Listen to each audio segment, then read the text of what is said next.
जिसके अंदर से ग्रीन कलर का गंदा लिक्विड निकलकर भी लीसा के ऊपर गिर जाता है। गार्डन में चलने वाले शॉवर से इस लड़की के ऊपर से मिट्टी हट जाती है और ये घर के अंदर आ जाता है। लीसा उसे पहचान नहीं पा रही थी। तब वो लड़का उसे इशारों में बताता है कि मैं वही ग्रेव वाला आदमी हूँ जिससे तुम बातें करती थी और मैं तुम्हारी उसी विश की वजह से जिंदा हुआ हूँ जिसमें तुमने बोला था कि काश तुम मेरे पास होते। लीसा को अभी भी कुछ समझ नहीं आ रही थी, लेकिन समझने से ज्यादा जरूरी था इस आदमी को नहलाना, क्योंकि इसके अंदर से बहुत ज्यादा गंदी स्मेल आ रही थी। यहाँ हम देख पा रहे हैं कि इस आदमी का एक हाथ नहीं है और साथ में उसने लीसा को दिखाया है कि उसकी जुबान भी नहीं है। वो जब नहाकर बाहर निकलता है तो लीसा देखती है कि उसका एक कान भी नहीं है। वो आदमी लीसा को समझाता है कि मुझे तुम्हारी मदद की जरूरत है अपने बाकी सारे बॉडी पार्ट्स ढूंढने के लिए। इससे पहले ये लोग आगे कुछ बात करते लीसा की फैमिली घर वापस आ जाती है, लेकिन घर की हालत तो बहुत ज्यादा बुरी हुई थी। इस ज़ॉम्बी से बचने के लिए चीजें कुछ इधर उधर पड़ी थी तो कुछ टूट चुकी थी और लीसा की स्टेप मदर का मानना था कि ये सब लीसा ने जानबूझ के किया है। वो अपने हस्बैंड से यानी लीसा के डैड से कहती है कि तुम्हारी बेटी पागल हो चुकी है और अब हम इसे पागल खाने छोड़ाए। लीसा उन्हें बहुत बताने की कोशिश करती है कि ये सब उस क्रिएचर की वजह से हुआ जो उनके घर में घुसाया था, पर उसकी कोई बात नहीं सुनी जाती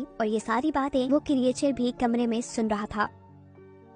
जिसके बाद लीसा बेचारी रोते रोते सो जाती है और वो क्रिएचर लीसा की कबर्ड पे सो जाता है। सुबह होने पर वो क्रिएचर खुद ही लीसा को एक ड्रेस देता है जिसे पहनकर वो काफी कॉन्फिडेंस के साथ आज कॉलेज आई थी, क्योंकि आज पहली मर्तबा उसे फील हो रहा था वो अकेली नहीं है, उसका भी कोई साथी इस दुनिया में है। यहाँ वो लड़का जो लीसा को पसंद किया करता था वो भी लीसा से बात करने की कोशिश करता है, लेकिन इस जगह लीसा की बहन आकर उस लड़के को लीसा से दूर कर देती है, क्योंकि उसका मानना है कि ये लड़का लीसा के लिए अच्छा नहीं है। खैर अब सीन कट होकर अगले दिन हमें दिखाया जाता है कि जब लीसा की मॉम खाना खा रही थी तो उस टाइम गुस्से में वो क्रिएचर लीसा की मॉम के खाने में एक कीड़ा डाल देता है, क्योंकि उसे लीसा की मॉम बिल्कुल नहीं पसंद आई थी। वो लीसा के ऊपर हर वक्त कोई ना कोई जुल्म करती रहती थी। इस कीड़े को देखकर इस औरत को लगता है कि ये सारी भी लीसा की शरारत है और अब वो ये फैसला कर लेती है कि अगर वो कोई पहला काम करेंगी तो वो लीसा को पागल खाने छोड़ कर आने का करेंगी। हालांकि उन्हें तो आज एक कॉन्फ्रेंस में जाना था, पर वो सब कैंसिल कर देती हैं लीसा को पागल खाने छोड़ने के लिए। वो जब लीसा को लेने के लिए उसके कमरे में आती है और उसे बुरा भला कहना शुरू करती है तो तभी वो क्रिएचर ऊपर से कोई चीज मारते हुए इस औरत को जान से मार देता है। लीसा ये देखकर घबरा जाती है, पर उसे ज्यादा दुख नहीं हुआ क्योंकि उसे तो ये औरत पहले से ही पसंद नहीं थी। ये क्रिएचर